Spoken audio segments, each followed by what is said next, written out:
Welcome to a very special episode of the Bandhive Podcast. This is episode 100.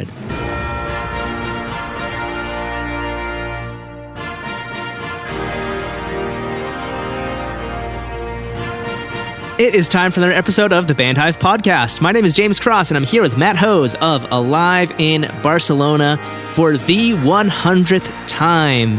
How's it going today, Matt? I am doing 100 times better than I should be, James. We are celebrating a pretty awesome milestone today, so I'm excited. How about you? How's everything on the east side? I'm stoked. I'm now wishing that I had like streamers and balloons set up in the studio behind me just for the video, so when we put out our social media clips, there would be like celebrations. But you know, it's 2021. Maybe I can edit those in on the walls and stuff. Just everybody imagine confetti and balloons for this podcast. Yeah, and then everybody group the music. Everybody dance. Come on now, Backstreet's got it. No. That song might be too old for half our audience. Was that an influential song for you, James? Did that mean a lot to you growing up? That was definitely one of the first albums I listened to. I think I listened to Millennium before I listened to the self-titled Backstreet Boys album. And it's crazy to think about that album. I think it was 1996. That's 25 years old now. Ironically, some of my favorite albums, like Weezer's Blue album, are older than that, but I got into them after my little kid pop phase. I totally understand. That was one of the albums that got me into music when I was a little kid. Yeah, I totally get it. Ironically, at Burger King when I was a little kid, they teamed up with like Pepsi Smash or something like that to put VHS of live performances inside of Happy Meals. And so I got a Backstreet Boys Pepsi Smash VHS tape of them like playing. It was like 5 of their songs or something like that. So that was also integral for me. But I too listened to a whole bunch of 90s albums and whatnot before I discovered my favorite artist of all time, the Red Hot Chili Peppers. So I had a whole lot of, I was like 16 when I found the Peppers. And so it was like Stadium Arcadium was about to be released. So I literally had like 5 albums, 6 albums worth of stuff to go back through and be like, what is going on? And I fell in love with them because they were just awesome. So being able to be like, what other crazy like parts have these guys written? And then I spent like way too long diving through that. So it's a great feeling. Man, music is so cool. And I mean, that's obviously anyone who makes music, anyone who's listening to this because they want to be in the music business, you feel it. That's the family of music. And so normally this is the point where I would say, okay, let's stop sidetracking and get on topic. But because this is episode 100, we're going to do something special. And it's going to be fun for us. It might be fun for you, maybe not, but we hope you enjoy it because today we are going to go through our top 5 favorite albums. It was really difficult to pick a top 5. I think I narrowed it down, but there are still some spots where I'm questioning myself. So we also have an honorable mentions list that we'll do like a rapid fire round at the end of the episode. Or maybe, should we do the honorable mentions first? Ooh. Build the anticipation? Yeah, let's do that. Let's Quentin Tarantino this. Quick change of plans. We're going to start with the honorable mentions to build up to our top favorites. I promise it'll be more interesting when we get to our top 5 each. We'll really go into detail about what we love about those albums. But with the honorable mentions, we're just going to keep it like super quick. So Matt, if you want to take it away. Yeah, absolutely. I have way too many albums that have like drastically changed my life over the years. But I know I've mentioned it once on this podcast. The first one on my honorable mentions is What It Is to Burn by Finch. A stellar record. Yeah, I remember when you mentioned that on the episode, I don't know, like 97, 98, a few weeks ago. I went back and listened to it because I knew of Finch, but I'd never listened to it. And I was like, oh, that's a really good album. So I agree with you there. Definitely doesn't make it on my top records list just because I don't know it that well, but it is an amazing album. First one for me is actually an EP, and that's the sole reason it didn't make my top 5 list, just because it's an EP. But I love it. It is I Fight Dragons, Welcome to the Breakdown, which is actually a B-sides EP that they released before their debut full length. Produced by John Pines, who's worked with artists like Wilco and a bunch of other artists based out of Chicago, and I'm sure he works with people elsewhere, but that record is just one that came at a key turning point in my life right before I went to college. And then like I got to meet John Pines at an audio conference in college and hear the multi-tracks. So that's just like that EP has a spot in my heart where I'm just like, oh, that's such a good EP that I already liked, and now I like it even more. I totally understand, man. It's the albums that tug on your heart. This was a hard list to make. For me, I grew up on Blink-182, and so I couldn't actually even pick just one record. Pretty much all the Blink-182 records are a huge combination of what I fell in love with music as a child. But Take Off Your Pants and Jacket, I think that is the one that I just put into my CD player, which I put in my pocket, and I just rode on my bike around a cul-de-sac for like hour on hour, just listening to the album over and over and over again. I unquestionably know every lyric to every song on that album, even though I haven't listened to it in years. So Blink-182 was the first band I ever saw in concert. So every one of their albums kind of has a little bit of sacredness in my life. Well, that lines up quite nicely because this next album that I'm mentioning actually was produced in part by Jerry Finn. He did like 3 of the songs on it, I think. And Jerry Finn did Take Off Your Pants and Jacket. Additionally, Butch Vig and Joe McGrath also worked on this album. Those are 3 names you're going to hear over and over on my list because I nerd out about who produced albums and who worked on them and that kind of stuff. And this band was also my first like big show. I'd been to plenty of shows before, local shows, regional shows, that kind of stuff. But this was my first rock show at a club. Of course, it's AFI, and the album was Sing the Sorrow. I know people are probably tearing their hair out, being like, why is that not on your top 5? And I have a very good reason for it that we'll get back to later. And this was one of those toss-ups where I was like, oh, should this one be on my top 5 or not?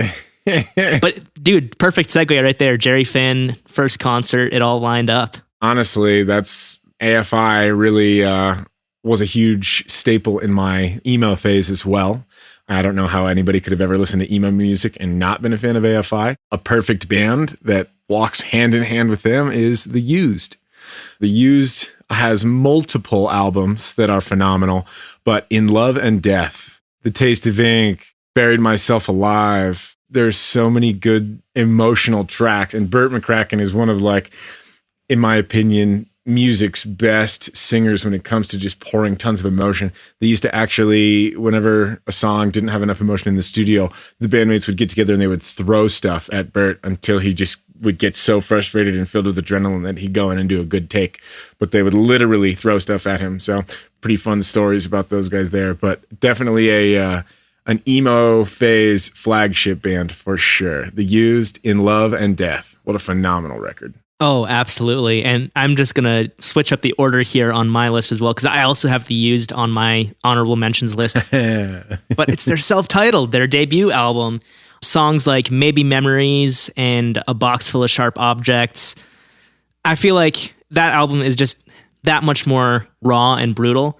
I'm super lucky that 5 years ago when they did the 15-year anniversary tour, I got to see that show. And they played the whole thing in full, and I loved it. And then the next night, they played the second album, which I can't remember if that's the one you mentioned or if that's the third one that you were mentioning.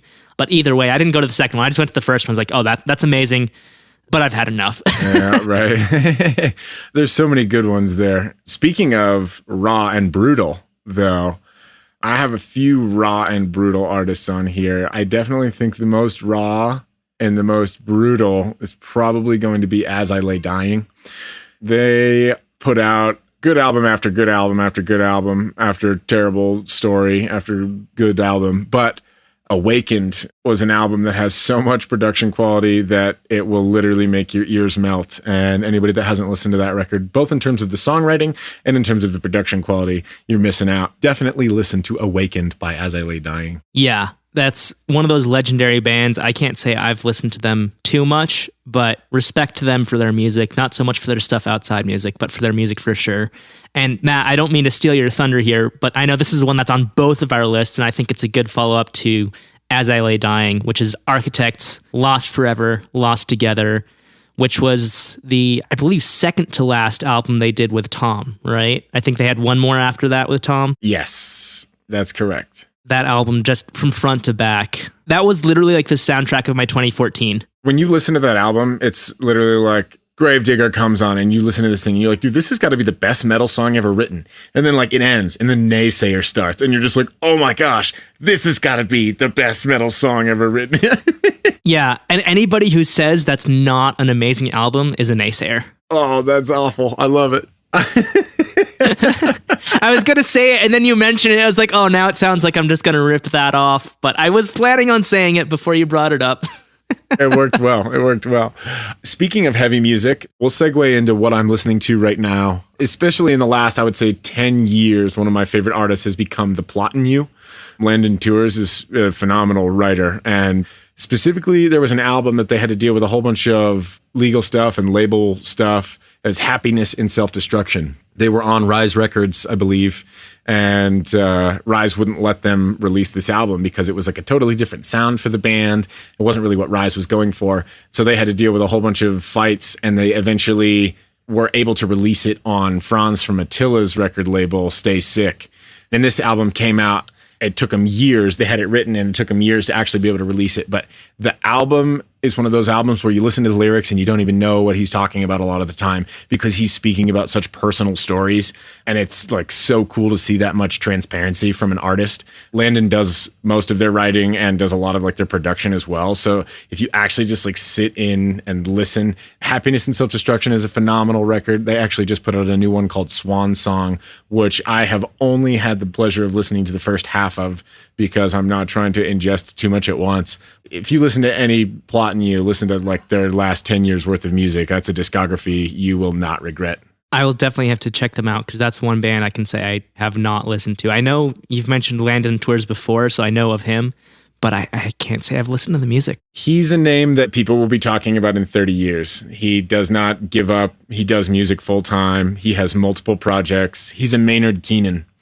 He doesn't have a downtime. He always is writing music. I don't know Franz personally, but from what I've seen in interviews and just from people who do know him personally, like, you know, the second degree connections or whatever it is, Franz doesn't work with people who don't take themselves seriously. So that says a lot for Landon to get The Plot in You signed to Stay Sick. That's huge. So this is probably the last one that's heavy on my list, and it's not even that heavy. It's Pierce the Veil's Collide with the Sky. Everybody talks about the snare on Paramore's album Riot. Well, Dan Corniff, who did Riot, also did Collide with the Sky. I just learned that today myself. And I'm like, oh, no wonder I like it. And no wonder it sounds so amazing because it's Dan Corniff. And that's just a stellar record. One of those albums that, honestly, musically, those guys are so talented. I'm not a great guitarist, but I can play guitar. And there's a couple bands where I'm just like, I don't even attempt half their songs because it's so complex. And AFI is obviously one. And then Pierce the Veil is another one. Like, I can learn some of their songs, like Bulls in the Bronx. That is such a fun riff to play, and it's an easy riff to play. But then there's other songs where they just have like, the whole song is just like tapping out a lead. And I'm just like, no, I can't do that. No way. Like, I'll leave that to them. That's how I feel about some of the like older Rufio songs. You'll like listen to Rufio and you're just like, what are you even doing? How do you, how are you even able to let your fingers move that fast? Or like watching an old As I Lay Dying documentary and they're like, I remember when this song was hard to play. And you look at it and you're just like, my fingers don't even bend that way. I'd have to like break a bone just to make that possible. Yeah, exactly. Let's see. I've got another heavy one. I think I've already talked about the heaviest one on my list, but since you're out of heavy ones, I'll use my last heavy-ish one. And that is the first full length and really one of the records that put Joey Sturgis on the scene with Roots Above and Branches Below by The Devil Wears Prada. This was a record that cover to cover is just phenomenal. If you listen to it, if you like heavy music, the production on it's so raw. This was one of the bands that was doing things kind of before their time. One of the few metal bands that used producers that they should have at the time when they used them. They used Joey Sturgis as one of the first people, and lo and behold, Joey Sturgis became super popular. They were one of the first bands to stop using Joey Sturgis once that became an industry standard, and Dead Throne was also a great record. But Roots Above and Branches Below is earth-shattering. Yeah. I feel like pretty much anything The Devil Wears Prada puts out is one of those albums that goes down in the scene as like, this is a defining moment in our scene. Absolutely. And it's always good too. If you watch them live, if you listen to the record, it's just like everything feels appropriate. I feel like they're a band that does not reach for stuff that is not them. Like 100% of Devil Wears Prada songs sound like The Devil Wears Prada. They were like, oh, we need to put out an album, but we don't have stuff written that's all like canonical. Let's just put out a zombie EP. And they just put out the second zombie EP because they wanted to. And they literally said, they're like, oh yeah, we put out a zombie EP because we wanted to write songs about zombies. It's like, that's so cool. And that's so like human. I guess for me, I grew up in a time when there was a lot of concept albums and everything had like this intense backstory. So it's nice to have like artists be like, oh, we wanted to write songs about zombies because we think zombies are cool. And I was like, all right, I respect that a lot, especially when the songs are really, really good. You know, that's funny. I did not have this one on my list, but you just inspired me to add it by talking about zombies. It's MC Lars' Zombie Dinosaur LP. A lot of people listening probably don't know MC Lars. He's a nerdcore rapper, which basically means he's really smart, like book smart, and he raps about literature. So like in the past, he's done the Edgar Allan Poe EP and stuff like that. But the Zombie Dinosaur LP, really fun. He worked with a bunch of different artists, including Less Than Jake, who is going to be on this list a little later. But he also, this is kind of heavy, he had SZA from Leftover Crack on one of the songs. And so it's like happy, bouncy, nerdcore hip-hop, and then just like SZA brutal screams. And I'm just like, yes, this is what it's all about. And MC Lars is just a super cool dude. He let me on Warped Tour 2015. We were both out there, and he has this like call and response in one of his songs. So one day I was just like, hey, you know, sometimes I have a megaphone, you know, after his set. I was like, sometimes I have a megaphone. Is it cool if I come over with a megaphone and like use that for the call and response and get people going? He's like, oh yeah, that would be awesome. And so then he ended up getting the entire crowd to follow him to another stage and back. So just on the megaphone, I'm like, and Lars is headed over to the stage. He's taking the lead and narrating it like a race. And then as they run back, I keep narrating it. That was a really fun moment. That was in Salt Lake City. So if anyone was at the Salt Lake City Warped Tour in 2015 and was at MC Lars' set, you heard me on the megaphone. That was me. That's awesome. I love when things pop out of your brain, like just like, oh yeah, I can't believe I forgot about this. That's how half of this list was. I was like, oh man, I can't believe I forgot this record. Enemy of the World by 4 Year Strong. Oh my gosh. That was another cover to cover. This was Massachusetts metalcore. Dude, and they had so much bad press coming out because the record before they put out, they didn't have enough money to record all the songs with the same producer. So like the production quality changed. Then Set Your Goals came out, and Set Your Goals put out some awesome music. Then the press was like, oh, it must really suck to be 4 Year Strong right now, which is the title of the first song on Enemy of the World. So go listen to that record. If you don't get Wasting Time stuck in your head, then there's something broken with your inner music complex, and you need to just go adjust your life, because this is pop punk core to like the maximum. This is the happy hardcore that you always wish you had in your life.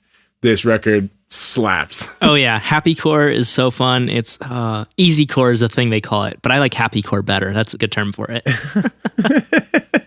So now I'm going to totally shift directions and throw one out here. Matt, this is one that I know you also hold dear to your heart. It's The Bravery, and the album is The Sun and the Moon, specifically the dual CD edition that had the moon included as like remixes. Both versions were called The Sun and the Moon, but the second one, the re-release, had a remix album on it.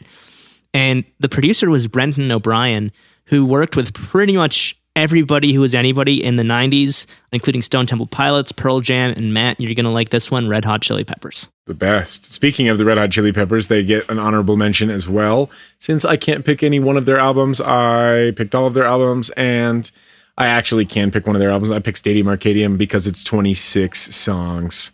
Mars and Jupiter, it's phenomenal. It's 26 face-melting songs. This album tells a story. It's like listening to an orchestral arrangement. It thumps, it makes you want to cry at times, it bounces, it rocks, it is morose and sad. There's all the emotions packed into one record, plus it's played by musicians that have forgotten more about music than you and I will ever know. So it's, in my opinion, one of the greatest. Yeah.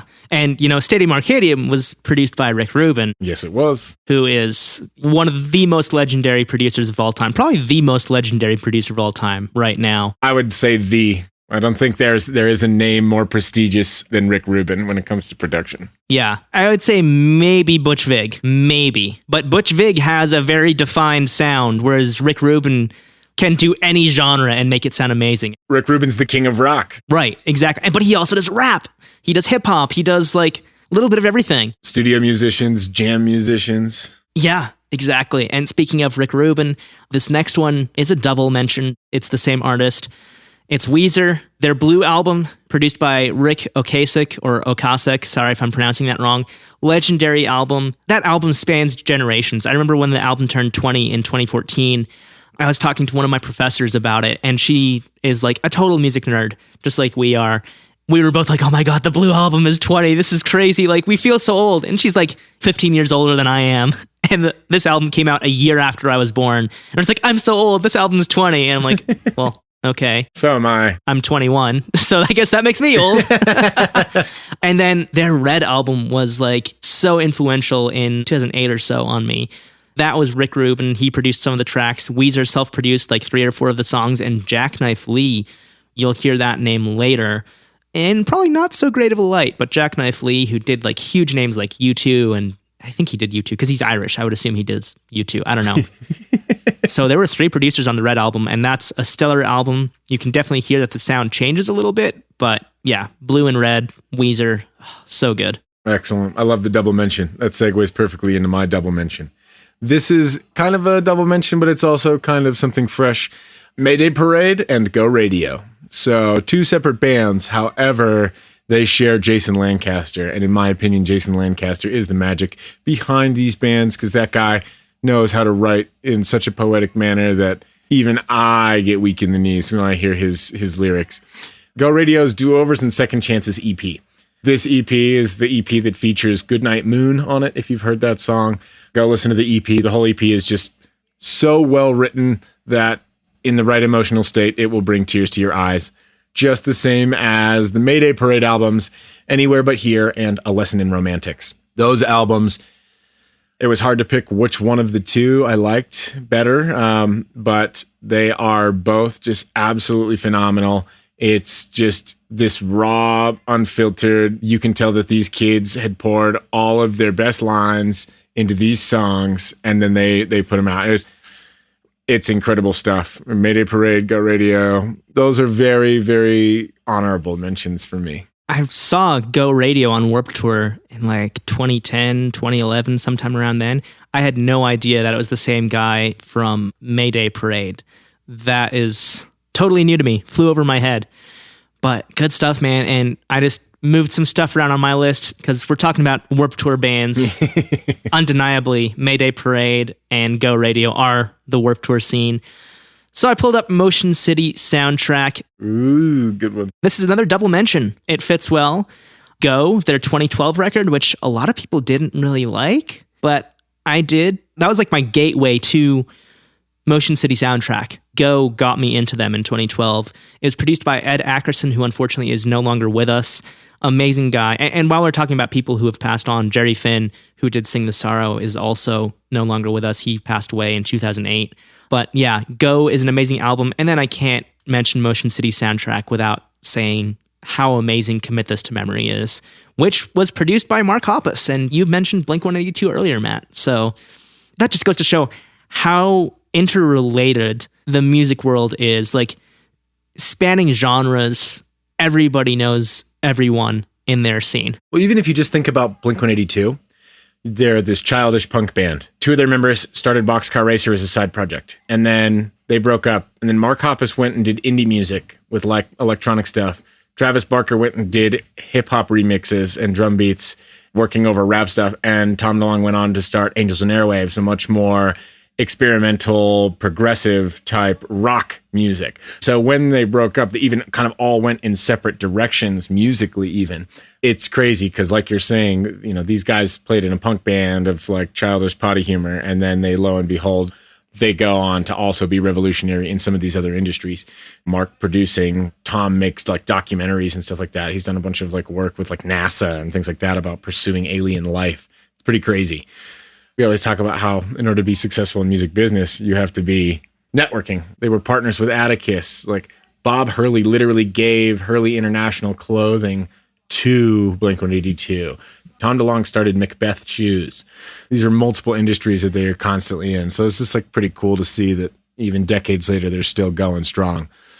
My first concert was Blink-182, and Taking Back Sunday opened for them, and they get an honorable mention with Louder Now, a phenomenal record. It was probably one of the most influential records I've ever listened to. Louder Now is another one of those cover-to-cover records that's just to die for. Yeah, I love that album. It's not on my list because it's on your list, but otherwise it totally would be. It's such a good album. Oh, man, now I have to add two more, and I'm going to make them quick. One is Matt Skiba and the Secrets, Babylon. Skiba. Amazing album, produced by Cameron Webb. He's in Blink-182 now, so that's what made me think of it. But it had Hunter from AFI on bass, Jared Alexander on drums, who played with a Static Lullaby and a bunch of other bands. He's now the drummer for My Chem, I believe, or at least he was when they did their reunion. They had Zoli Teglas doing backing vocals, which he was the guy who took over for Jim in Pennywise when Jim stepped away for a few years. Amazing album.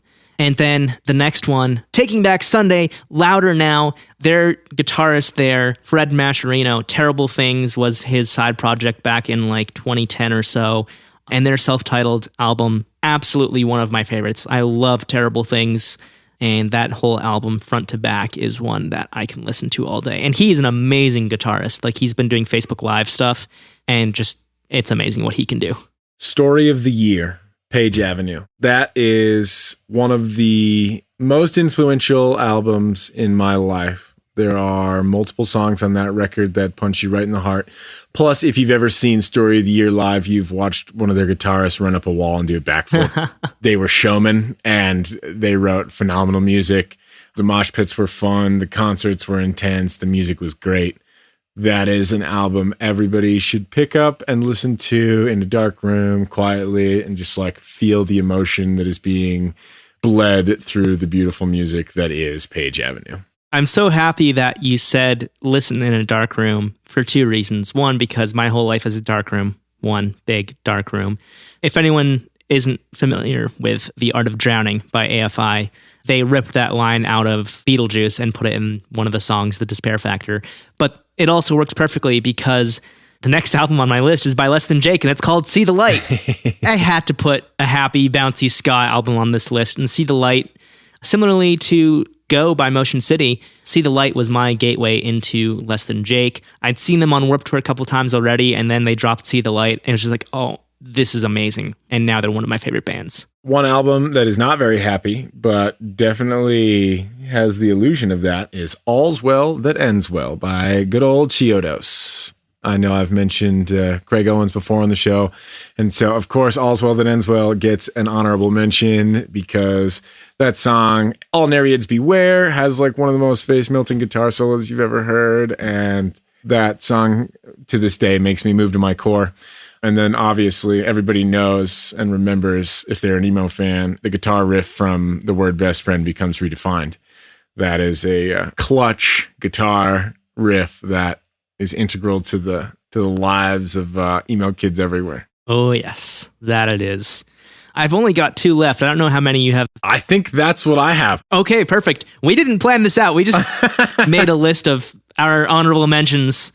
My second to last is Stellar Corpse's Dead Stars Drive-In. An amazing album. I love it. And it was produced by Joe McGrath. It's amazing that Joe McGrath a lot of times was just an engineer, but on this one he produced, and he also produced Against Me, I think it was Shapeshift with Me, their 2007 album. He produced that one. There were other ones even after that where he had other producers and he was just the engineer, but still, the man does amazing work. Dead Stars Drive-In is hands down one of my favorites. And, I wanted to toss some a little bit of psychobilly horror punk stuff in there. I love it. Mine is not going to sound anything close to that. I went the opposite direction. You went psychobilly. I went like pop funk. Songs About Jane by Maroon 5. I had to mention this one because Adam Levine as an early artist, and especially Maroon 5 when they were like a collective, not literally just writing digital music constantly. When they wrote music as a band, I think their original band name was called Sarah's Flowers. And it was just this kind of like sexual filled music, but it was so funky and so good. I mean, as musicians, those dudes are insanely talented. And Songs About Jane really showcased their capacity, and in my opinion is the most complete record of their entire discography. So if you have not, if you've already written off Maroon 5 and haven't listened to Songs About Jane, I would invite you to go back and listen to that record in particular. They've also got some pretty good B-sides that have never really seen light of day, but very impressive funk rock band from their early days. Yeah, and to top off my honorable mentions list, I'm just going to drop it. One More Light by Linkin Park. Say what you will, I love old Linkin Park, but this new album, and I didn't get into it until 2019. When it first dropped, I was like, okay. But then in 2019, I just started listening to it, and I was like, man, this is one of the best albums they've ever put out. And I honestly believe that it might be the best album Linkin Park ever put out. Hybrid Theory. What? I didn't say that. It's an amazing album, but... Same with Meteora, dude.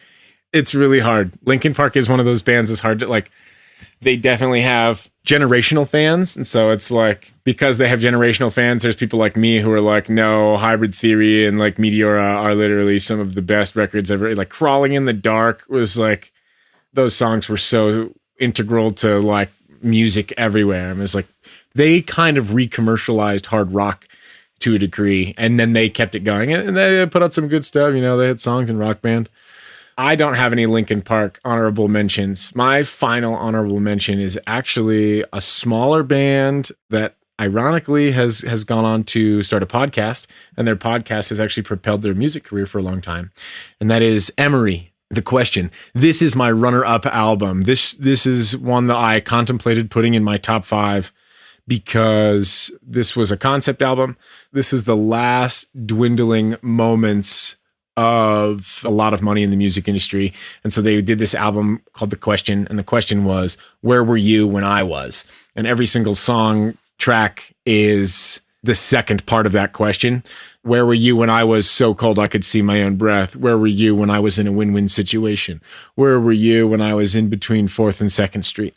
It has a cool overlay, something that's a little bit more dynamic and kind of ties to the real world a little bit.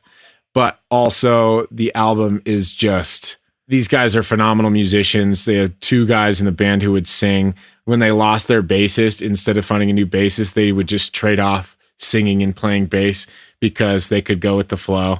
Studying Politics is probably the song that I passively go to sing more than any other song in history.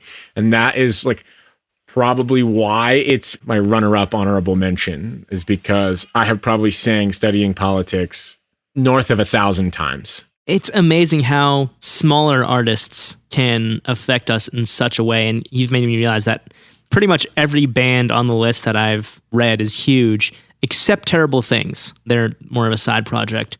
But going totally to the opposite end of the spectrum, and this is another one where people are going to be like, why that one? Why not one of the other ones? But it's Green Day's 21st Century Breakdown. And I will tell you right now, the reason why not American Idiot, as much as I love that, why not Dookie, legendary album, 21st Century Breakdown, because it has some of the best production I've ever heard. I told you you're going to hear this name again, Butch Vig. He was the producer. Chris Lord-Alge was the mix engineer, who CLA and his brother TLA, Tom Lord-Alge, they have mixed pretty much anyone who has made music in the last 20 years and is signed to a major label. Joe McGrath, there he is again. I just found out today that he was the engineer on that album, or rather additional engineering, but everything Joe McGrath touches is gold. Same with Butch Vig and Chris Lord-Alge. Ted Jensen mastering, who he's a legendary mastering engineer. Woohoo, go Ted. That album I connected with it so deeply when that came out in May of 2009. This is right around when I was getting more and more into rock music. The year before I discovered AFI. I'd known them already, but that's when I fell in love with AFI. So just some of the songs in that album, like Christian's Inferno, East Jesus Nowhere, Viva La Gloria, amazing songs. And the way that album flows is just like no other. And it's a rock opera. It's 18 songs.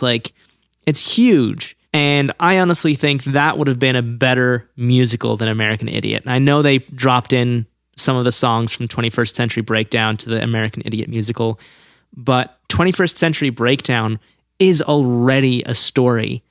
And I think it would have been a better show if they went with 21st Century Breakdown. But I mean, they were already planning the musical by the time 21st Century Breakdown came out. So what can you do? They didn't know that was going to be the hit that it was. That's a great mention. Green Day is very integral to who I was as a kid too, and I would have chosen Dookie for sure. I love that album. Don't get me wrong.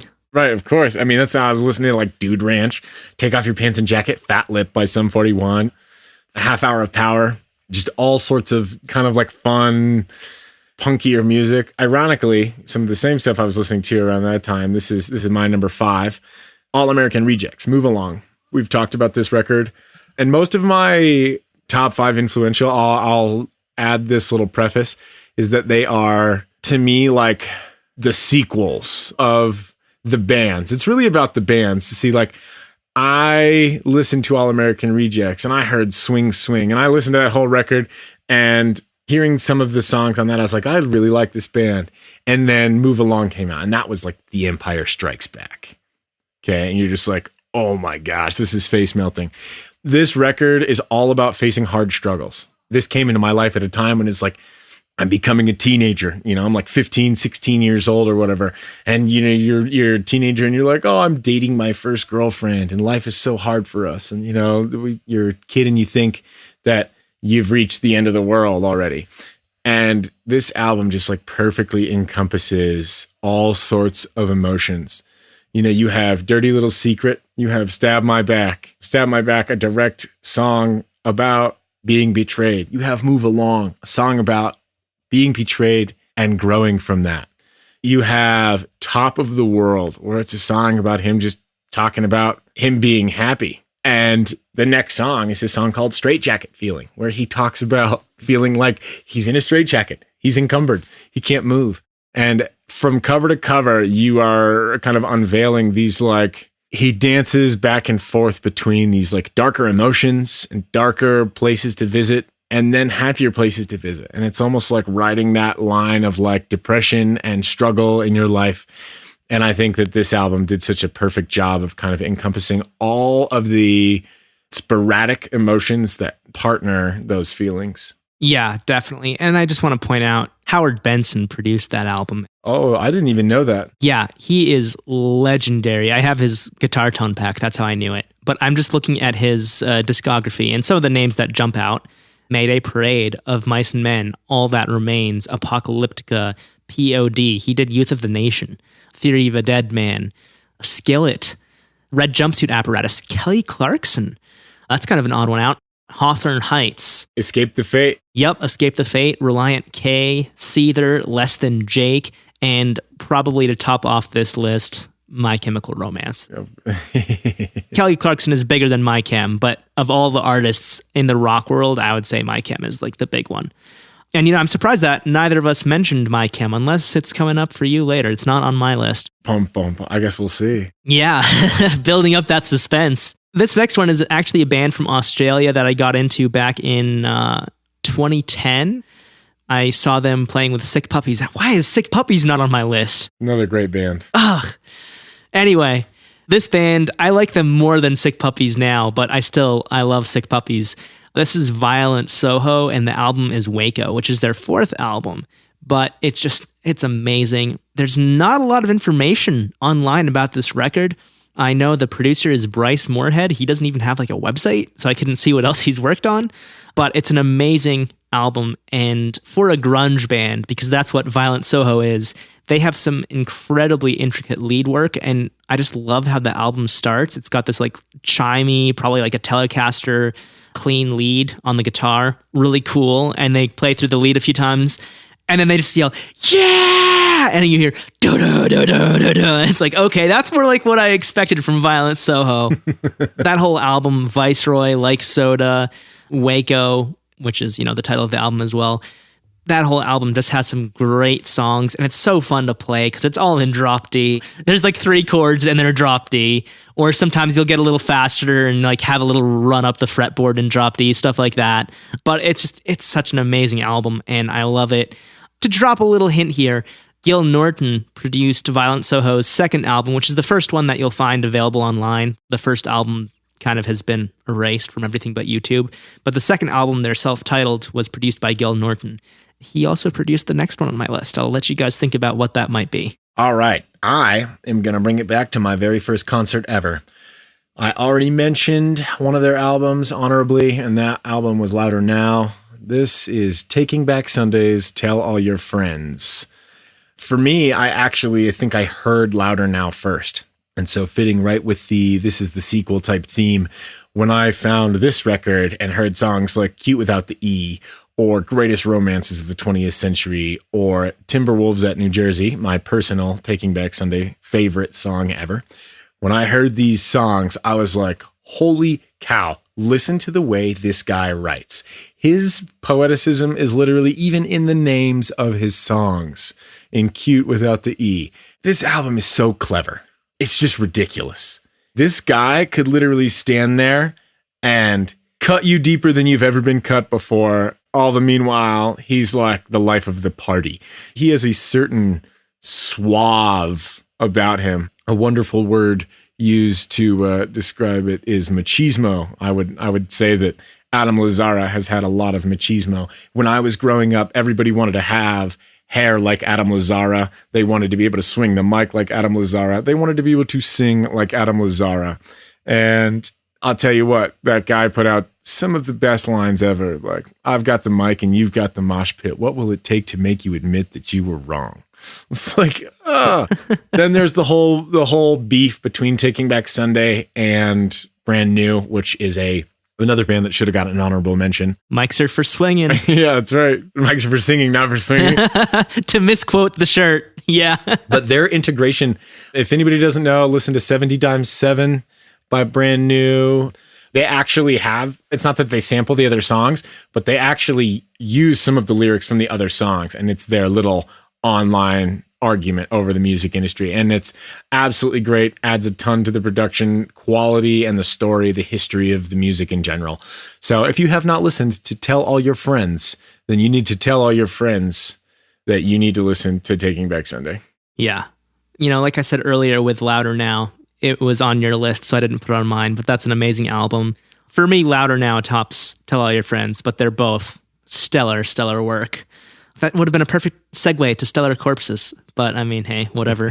Next up for me is Anthems by the band Pure Love, and I would say probably that this is my favorite band of all time, which is really heartbreaking for me because they only ever released the one album and then they had a 3-track EP. And it's Frank Carter, who used to be in the band Gallows, so hardcore punk band. And then the first single for Pure Love was about how he was so sick of singing about hate. And then after Pure Love broke up, the next year he started Frank Carter and the Rattlesnakes, and he literally dropped a song called I Hate You. And it's like, dude, way to flip-flop. I mean, come on. And I love Frank Carter and the Rattlesnakes, especially like their second and third albums. The first one was a little raw for me. Second and third hit the spot, and now they're doing kind of like grunge pop or something, and it's like, yeah, this is cool, but like this isn't like the arena rock of Pure Love that hit me right in the heart. And what's cool also is that Jim Carroll, who was in the Hope Conspiracy back in the day, is originally from Boston. I found this out when I met them on their farewell tour. He also was the co-conspirator in Pure Love, and then their band was a who's who of musicians in the punk world, both in the UK and the US. So on the recording, they had, I'm probably going to butcher this, but Jared Shavelson from the Hope Conspiracy doing drums, and Gil Norton produced it. Amazing production. And I'll get back to that in a second. And then when they played live, they had James Leach from legendary British metal act Sixth on tour with them. Memby Jago from Ghost of a Thousand, amazing drummer. And then Thomas Michener did guitar and keys on their tour. Memby and Thomas Michener both carried over to Frank Carter and the Rattlesnakes for the first couple of years. They've now been replaced.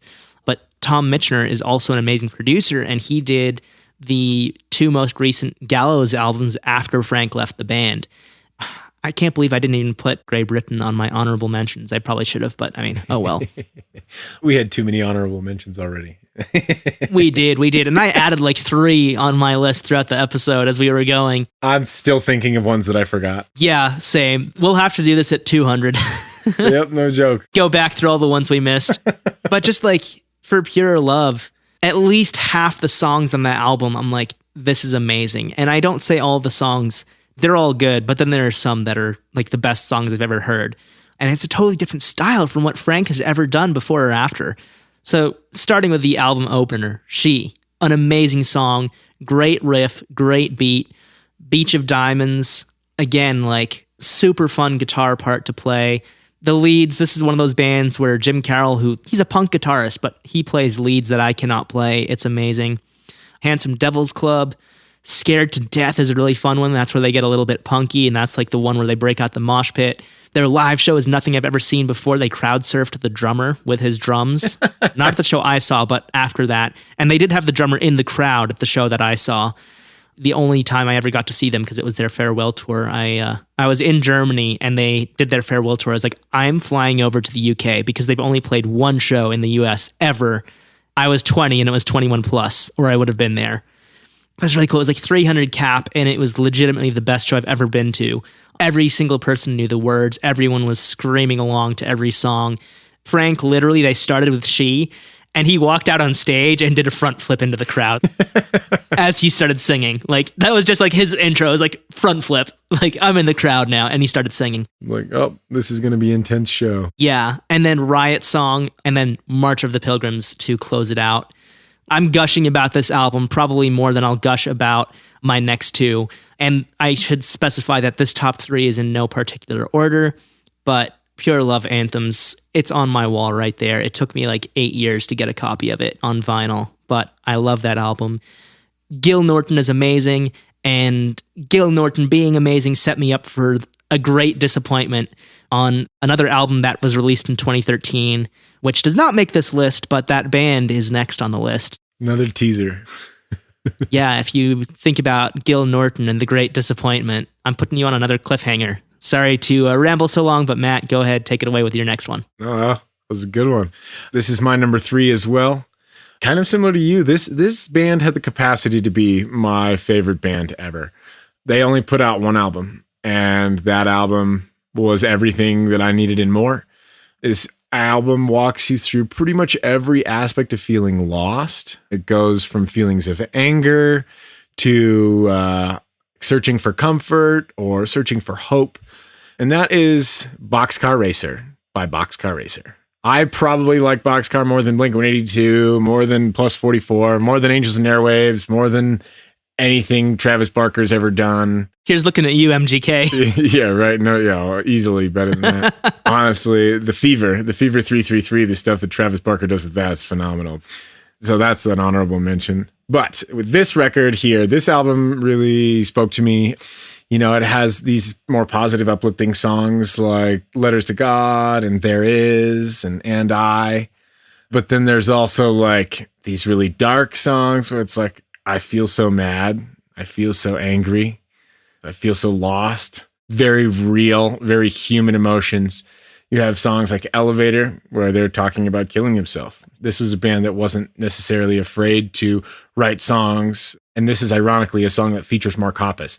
So it's literally Blink-182 with 2 other members. And that song is phenomenal. This is the same way that Blink-182 is able to write Adam's Song. Boxcar is able to write Elevator. It's songs that are like a little bit more sad. I think Tom DeLonge had a lot of really phenomenal songs throughout all the work that he's done. Stay Together for the Kids is a Blink-182 song that literally is just, watch the music video. The music video is good, but the lyrical content and the message that is coming across is just very powerful. And that's how really all of Boxcar Racer was for me. With the exception of Cat Like Thief, that's the only song that doesn't really speak to my soul that much. And even that is like an homage to an old punk god. So it definitely still, in my opinion, 9 out of 10 songs on this record are pure gold. Tiny Voices was a song that was featured on an Atticus Dragging the Lake sampler. I think that was the first song I ever heard from Boxcar, and that turned into me being like, I could jam this forever. You know, I could listen to Letters to God just over and over and over and over again. Because in the end of that song, when everything comes in and just punches you right in the chest, it's just like, oh, that's music done right. Yeah, that's how I feel about this next album. Music done right. To give you another little hint, the album that was released in 2013 that I was kind of disappointed with, that Gil Norton produced, was called Burials. And it's a great album, don't get me wrong, but it didn't have the impact on me that I expected when I heard that my favorite band at the time was working with Gil Norton, because, you know, both Pure Love's album and Violent Soho's self-titled were produced by Gil Norton. So it's like, oh, it's going to sound like these. This is going to be great. And then I was like, yeah, it's okay. Like, I like it. And I think if it were any other artist, I would be like, this is amazing. But because it's AFI, I was like, they can do better. So for this album that I am including on the list, it's Crash Love, which is a divisive album in the community. Everyone loves Sing the Sorrow. A lot of people like December Underground.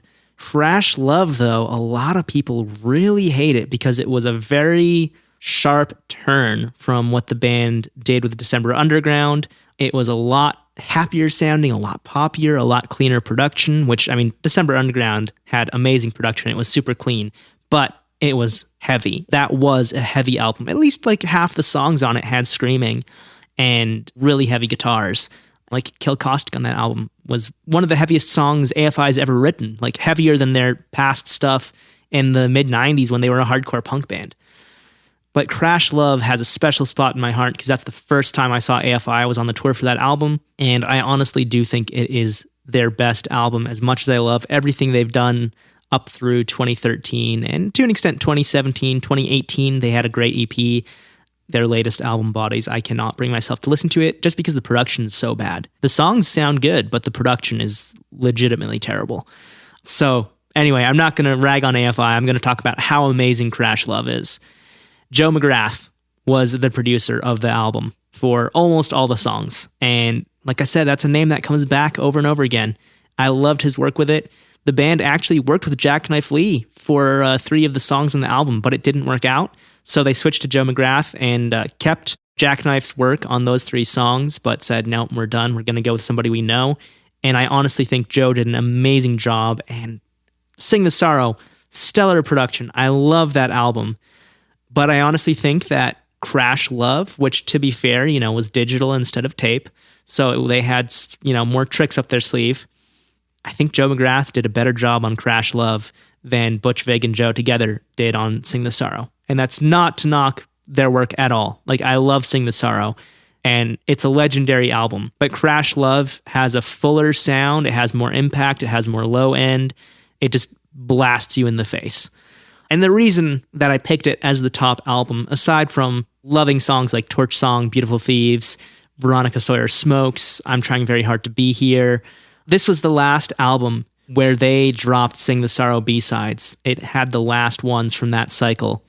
So you have a combination of the two, because you have Joe McGrath and the amazing work he did on Crash Love, and then there is the song 100 Words, which is produced by Jerry Finn, engineered by Joe McGrath, and additional production from Butch Vig. So you literally had 2 of the greatest names in history producing, Jerry Finn and Butch Vig, and then another amazing producer in the form of Joe McGrath engineering. That's like the triple threat. That's the hat trick. Like, you cannot beat that. And that song sounded stellar.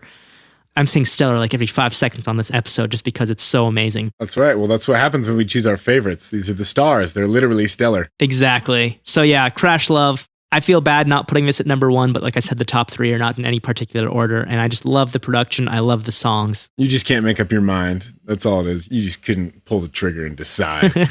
I could. My number 2 is fitting in the same theme as sequels. For Those Who Have Heart was a absolutely incredible album that turned me on to this band with songs like Monument and The Plot to Bomb the Panhandle. This is A Day to Remember. For Those Who Have Heart was an incredible record for me that really set the pace for Homesick, the sequel. When Homesick came out, this was like your summer album. This was the album that made you just want to move your body. You put this thing on and The Downfall of Us All comes on. Anybody that's ever listened to any hardcore band or, you know, post-hardcore band or anything like that has heard this song, and everybody just knows that this is a song that gets you pumped. I've seen A Day to Remember countless times, and every time they play The Downfall of Us All, like really close to the end, because it is the jam, and they know it. These guys also have just some of the most brutal breakdowns ever. Mr. Highwayman is thinking about the future. This is a band that you can just be like, oh, these choruses are so emotional and so beautiful. These songs are bangers.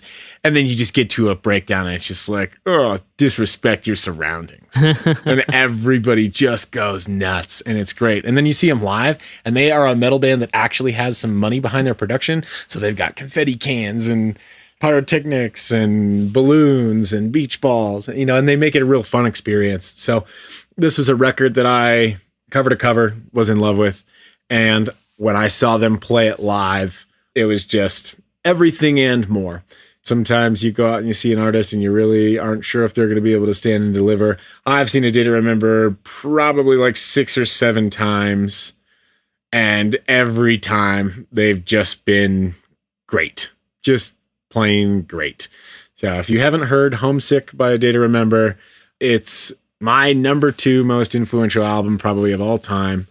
If you haven't heard it, I'm sure you've heard The Downfall of Us All or If It Means a Lot to You. Those are staples of the record. This is an album that you put it on and you are in for a 48.5-minute wild ride. It's everything you need and more. Yeah. And just to toss this out there, if anyone's on TikTok, you've heard Disrespect Your Surroundings as well. Of course. It's everywhere. Disrespect your surroundings. And then you see like a dog tearing up a couch or something.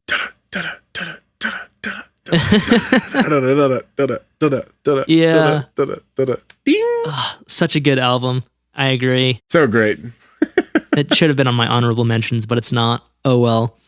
My number 1, which is one of my top 3, and this is a band that I just got into really last year. I've known of them for over a decade, but last year was when I got into them, right around when the pandemic hit. I think this album came out in April of 2020. It's surprisingly lyrically, thematically fit with the pandemic because there's a song called The Dreamers Hotel on it. And if anybody knows this band now, you know. But it's talking about how in the Dreamers Hotel, all the rooms are empty. And I'm just like, they dropped this like 3 weeks after the pandemic hit, and they're talking about empty hotels. Wow. Like, that's not what they were writing about, but it fits so well. The band is Enter Shikari. The album is Nothing Is True and Everything Is Possible. What I really love about this album is it's so different from anything I've ever heard before. Like, I've heard Enter Shikari's past stuff. I like it. But this album doesn't sound like anything Enter Shikari has done before, let alone anything that any other artist I've ever heard has done. It's just so unique and it stands out. It has an amazing energy. The writing and the flow are incredible. And the songs are just, man. And then you throw in another band that I mentioned earlier, Sixth. Dan Weller, the guitarist of the band Sixth, did the engineering on this album. Dan Lancaster, who did mixing for Bring Me the Horizon, One OK Rock, Blink-182, Don Broco, and a bunch more, did some of the mixing. There were actually 3 mix engineers on the album, so I don't know who did how much, but that was all amazing. And then you add the fact that it won Best Production at the Heavy Awards, either this month or last month. I guess last month by the time this episode comes out. And top that with the fact that this was the first album that Rao Reynolds, who is the singer of Enter Shikari, ever produced in his life. And he won Best Production on it. That to me is like, wow, he is a musical genius. Now, I know he's been making music for like 20 years and he's co-produced, but this was the first time he's ever been like, no, I am the producer. And I think this is their best album. They beat out Bring Me the Horizon for Best Production. So that shows how good he was at producing this album for literally the first album where he was, the captain of the ship. That's got to be the top of the list just for me because it's such an inspirational story that he literally wins this award and did such an incredible job. And it was his first time as having full creative control alongside his band, of course, but amazing work. And apologies if it's not Rao, if it's Rue or something. Like, I don't know, British names. Stellar job for the album and everyone who worked on it. Stellar job, Brits. Yeah. Yeah, so Enter Shikari, I love that album. It's so good. Now they can get rid of the song Sorry You're Not a Winner because they won. But don't get rid of it because that's an amazing song. They should always keep that song in their live sets. All right, well, down to my number 1. My most influential album of all time is Let It Enfold You by Senses Fail. I had a bunch of emo mentions on here, but none as emo or as mentionable as Senses Fail. My favorite author is Edgar Allan Poe. And so having a real life author that would write themes that were just as dark as Edgar Allan Poe was really, really awesome to listen to, with song titles like You're Cute When You Scream and Bite to Break Skin and Choke on This, The Irony of Dying on Your Birthday. I knew that this was essentially an artist that I was like, oh, these are going to be some darker themes. What are we going to really fall in love with? And it was actually, you know, the first song that I ever sat down and learned like lyric for lyric with my brother was Buried Alive. And I learned, I was like, oh, this song is about a guy digging up his dead girlfriend's body so that he can find the poison in her stomach so that he can track down her killer. And it's like, what a dark story, you know? And growing up, I always really liked authors like Edgar Allan Poe or Ambrose Bierce, where it's just like you kind of have like this one story's going on the surface and then something else entirely more psychologically compelling is happening in the background. This album had a whole bunch of that for me. There's literally not a song on this album where I don't enjoy it. They have some of the darkest lyrics I've ever read. Some of them aren't even poetic, but it's just the fact that he was willing to put that in a song. Like in You're Cute When You Scream, the bridge is literally him saying, I'll take you to the roof of this building and just push you off. Run down the stairs so I can see your face as you hit the street. Like, there was nothing poetic or beautiful about that at all. It's very dark. It's very angry, but it's a very also human, like this pessimistic emotion of like what being psychotic can essentially do to you. And as you've noticed with all of my albums, potentially you've noticed that all of mine are it's all about the emotion, kind of like from where the writer is writing from. And so like when you have these songs where, like in Slow Dance, you know, he has this beautiful line. It's very simple. You know, it's like, if you pull too hard, then the string will break. But if you leave the slack, then the string won't hold. And this album is littered with all sorts of fun little, I want to say that he took a lot of his lyrical content inspiration from like Buddhism and things like that. I think that's actually where the phrase "let it enfold you" comes from. But this is somebody who was facing darkness, depression, fear, anxiety, hatred, all these crippling emotions, and then trying to externalize it and basically turn it into poetry by ways of a creative medium. Even, I think it's in the end of Let It Enfold You, he says, like, duct tape my arms and legs, throw me into the sea. Please save me. Please save me. And he's literally using these like opposite languages, essentially. He's saying, duct tape my arms and legs and throw me into the sea. That's him saying he's not going to be saved. And then his next line is, please save me, please save me. And so it's like a direct admission of this kind of psychological battle. And then the following line is, now watch the waves eat me, setting my cold heart free. I'll wash ashore in weeks. You can't save me. You can't save me now. But you listen to it and it's just like so poetic and so beautiful and just elegant and sang in such a manner that it's just like, the melody is beautiful, but it's addressing these very sinister tones. And for me, I like dark humor. I like stuff that has a lot of meaning in the depth. The surface meaning has, you know, it's like people will see something at the surface and be like, oh, well, that's that. And then they don't go beyond the surface. And for me, I get like really nerdy about diving into people's lyrics. And this album, out of every other album I've ever listened to, this album is one that specifically has so many like one-to-one correlations of emotion to action. And it's awesome to see kind of what somebody who's had a public life of psychological trauma and seen how he's externalized that creatively. If you have not listened to Let It Enfold You by Senses Fail, it comes with the highest possible recommendation. It is pretty dark going back and listening to it. The production quality is not crazy awesome to listen to, but if you appreciate a dark story and a story that resolves, then Let It Enfold You is a great record to listen to. Yeah, it's legendary. I also love their more recent album, If There Is Light, It Will Find You. For many of the main reasons you've said, the lyrical content is just so good. But that wraps up our top 5 each and our honorable mentions. Thank you so much for listening. I hope you all enjoyed this special episode.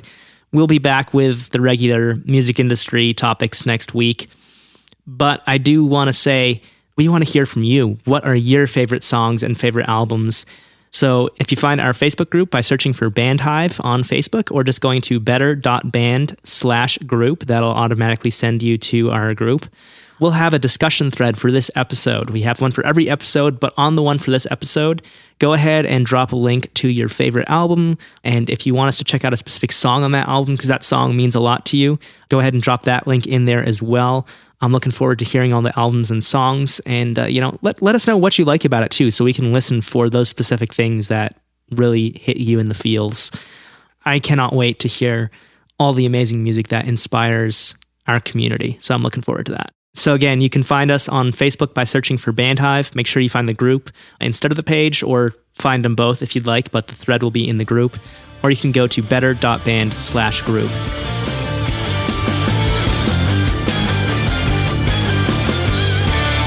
That does it for episode 100 of the Bandhive Podcast. I know this was very different from what we usually talk about on the podcast, but I really hope you enjoyed it. And whether you do or not, I'm so glad that you are here and that you listen to this podcast. And I'm very happy that you are part of this community. So like we said on the show, if you want to share music that has inspired you, we have a discussion thread in the Facebook group going on for exactly that purpose.